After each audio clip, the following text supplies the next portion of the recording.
Good afternoon. I hope everybody's enjoying this beautiful day, and I hope everyone's had a great week. Today I wanted to do a read out loud with you. It's one of my favorite books, and it's called Is There Room in the Featherbed? It's by Livermore Gray, illustrated by Nadine Bernard Westcott. Now, for those of you that don't know, Livermore Gray was a teacher right here in our county at Heritage High School, and she published several books, and this is one of my favorites, and I wanted to share it with you today. Is there room on the featherbed? I don't know about your bed, but in my bed, all of our kids like to pile up in our bed with us. So we have to make room, right? Once there was a wee fat man and a wee fat woman who lived in a teeny tiny house at the bottom of a great green hill next to the bank of a clear running brook. They lived happily there with a large family of animals.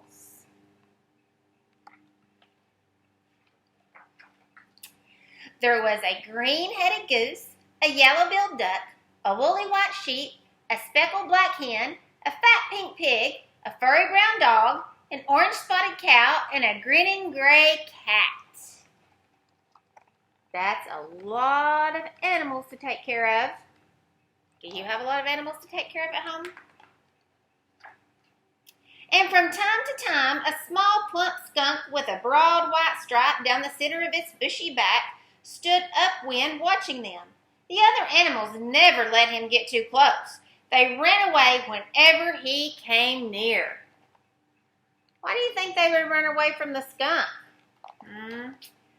I bet I know if he smells like most skunks that I've been around. When the wind blew on the teeny tiny house at the bottom of the great green hill, it blew hard, and when the sun shone, it shone brightly. One day the wind blew a dark cloud across the brightly shining sun. Soon the rain started with a quiet ping, ping, ping. Before long, the pinging turned into the loud hammering of 1,000 drops that ran off the red tile roof, splashed into the rain barrel, and trickled down the bank of a clear running brook. The brook overflowed its banks and rose so high that the green-headed goose and the yellow-billed duck could no longer enjoy a good swim. So they waddled up the bank and stood under the willow tree. Oh, goodness, that's a lot of rain. Sounds like they live around where we have lately. That night, the wee fat man and the wee fat woman were getting ready for a good night's sleep when there came a tapping on the door. The wee fat woman opened it. Whack, whack, whack. The rain is pouring our feathers on our feathered backs, said the green-headed goose and the yellow-billed duck. Why, bless your heart, such a noise, such a fuss. There's room on the featherbed for all of us, said the wee fat woman. So the wee fat man and the wee fat woman made room for the goose and the duck, and they all settled in for a good night's sleep.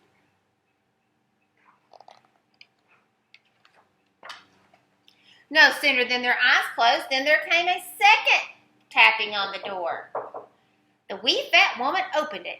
There stood the woolly white sheep and the speckled black hen who said, "Bah, bah, bah, cluck, cluck, cluck. May we please join the goose and the duck?" Why, bless your heart, such a noise, such a fuss. There's room on the featherbed for all of us, answered the wee fat woman. And so the wee fat man and the wee fat woman and the goose and the duck and the sheep and the hen all curled up on the featherbed and closed their eyes.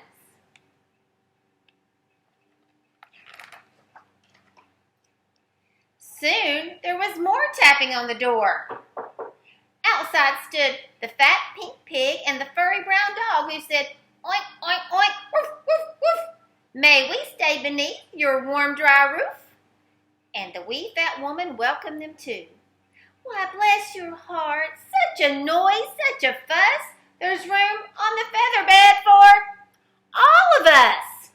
So they all moved over, and soon the wee fat man and the wee fat woman and the goose and the duck and the sheep and the hen and the pig and the dog were sound asleep.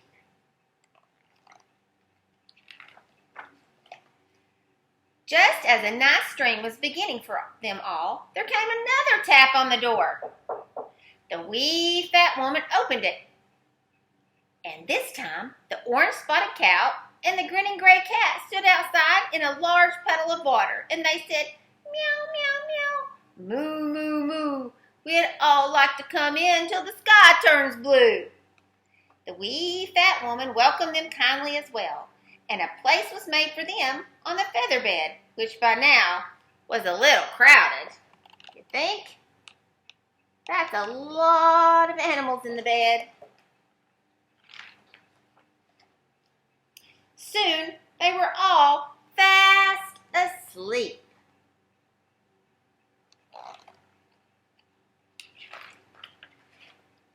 Outside, the water was rising higher and higher, and rising tight along with it was the teeny tiny house.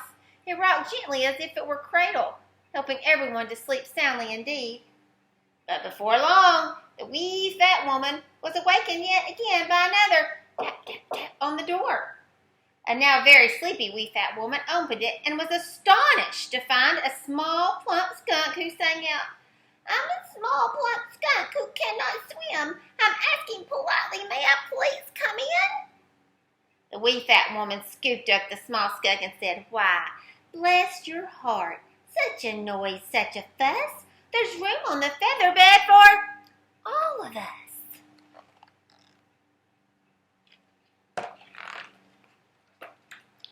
But when she helped him up onto the bed, the green-headed goose woke up and cried, "Skunk!"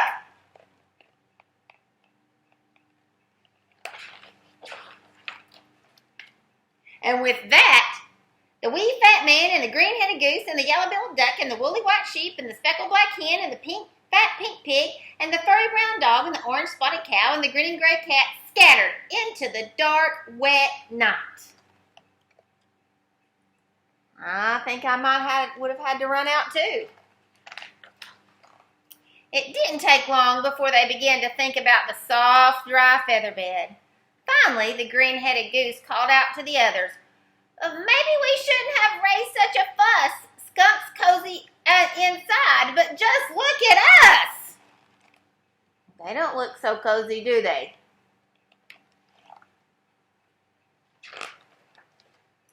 Inside, the wee fat woman and the small plump skunk were beginning to worry about the wee fat man and the other animals when they heard a tapping at the door. The wee fat woman opened it. "Honk, honk, honk, achoo, achoo! We've been so silly, is there room for us too?" said the green-headed goose. "Why, bless your hearts, such a noise, such a fuss. There's room on the feather bed for all of us. So come back inside, let's all be friends. We'll have breakfast in bed until the rain ends," said the wee fat woman.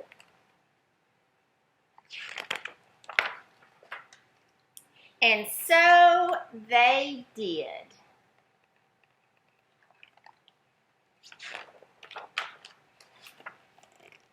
The end. It looked like they remained friends even after the rain was over. So, is there room for everybody in your feather bed? I hope you all have had a great week and have the most wonderful weekend. And I can't wait to talk and read to you again next week. Talk to you later. Bye.